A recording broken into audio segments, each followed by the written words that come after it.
When I read Walter Isaacson's biography on Leonardo da Vinci, aptly called Leonardo da Vinci, I was struck by two mysteries.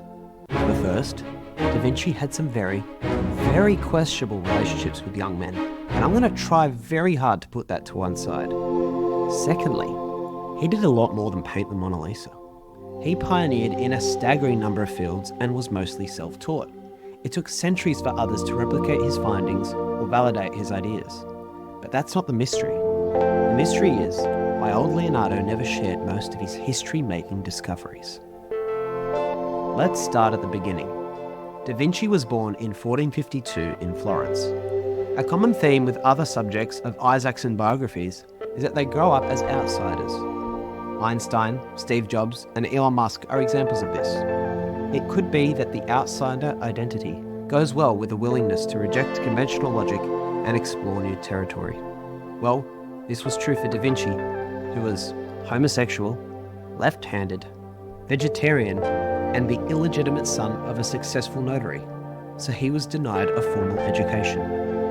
As Isaacson notes, Florence flourished in the 15th century because it was comfortable with such people. This was the Renaissance, a time of rebirth in Europe, and Da Vinci is probably the emblematic Renaissance man, a term used to describe someone with considerable knowledge or expertise in various fields. It wasn't uncommon in Da Vinci's time for people to dabble. While Da Vinci never shared or published much of his dabbling, 7,200 pages of his private notes have been recovered since his death, which is estimated to be 1/4 of what he actually documented in his life. These notes and sketches reveal his mind's incredible wanderings and date back to around 1487. They include everything from sketches of different types of faces and diagrams for cities and weapons to strange lists of people to ask very specific questions, like, get the master of arithmetic to show you how to square a triangle. Ask Giannino the Bombardier about how the Tower of Ferrara is walled. Other notes were utterly obscure.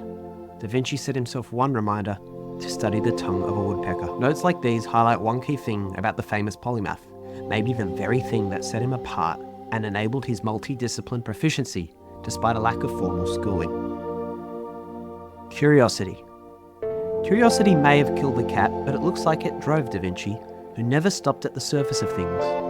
He looked at the same ball of string as everyone else, but just kept pulling. Let's start with what he's most known for, his painting and visual art.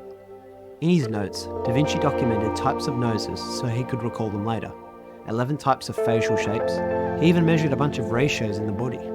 He was obsessed, striving for a deep understanding of what he was painting, which, I think, drove his interest into related areas, light optics, physics, and his studies in anatomy, dissecting some 30 corpses during his life.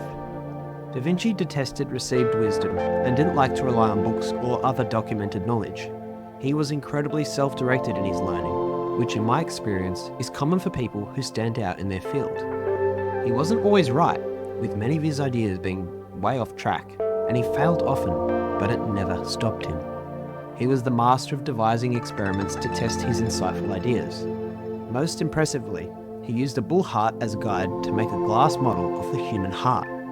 He filled it with wax and sprinkled grass seeds in water so he could observe the flow.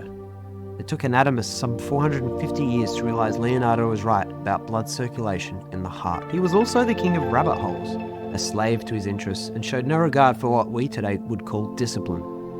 By today's standards, I'm guessing he would have been diagnosed with attention deficit disorder. He would regularly abandon paintings and jobs he had been commissioned to do. As his father and others knew when they dropped the strict contract for his commission, Leonardo at 29 was more easily distracted by the future than he was focused on the present. He was a genius undisciplined by diligence. Isaacson. For example, he resisted the rich and powerful Isabella d'Este's request for a portrait, but did one of a silk merchant's wife named Lisa. He did it because he wanted to. He never even bothered to deliver it. Da Vinci's notes, in their chaotic covering of every tiny facet of our universe, speak to his insatiable curiosity. But I see another engine of achievement there, sitting in the shadow of curiosity. Obsessiveness, perfectionism, a desire of mastery Da Vinci injected into every domain he could. This is exemplified in his painted works, most notably the Mona Lisa. As the story goes, he worked on it for 14 years, from 1503 to 1517, keeping it in his attic the whole time and continually touching it up. He had difficulty with anything being totally complete. Whatever the driver, Da Vinci seems to have tapped into something deep about our world on his journey from observation and painting to engineering and music, via anatomy and physics, and dentistry and botany and everywhere in between. Interconnectedness. Da Vinci saw the connection between all the things others treated as discrete and separate entities. The best symbol of this is a painting technique he developed called sfumato. While other painters treated edges between objects with clear and defined lines, sfumato refers to Da Vinci's technique of making hazy and smoky boundaries between objects. To him, there was no clear start and stop between these parts of nature. Da Vinci started to paint differently because he saw connections others didn't, and was big on metaphors and thinking by analogy. In one of his musings about the ideal design of a city, Da Vinci reflected on a city being like an organism, as a thing that needs to breathe and has fluids that circulate, as well as waste that needs to move. At the same time, he had started studying blood and fluid circulation in the body. It's no wonder he kept going from one thing to the next. He kept following the rabbit holes while noticing patterns that transcended individual fields and disciplines.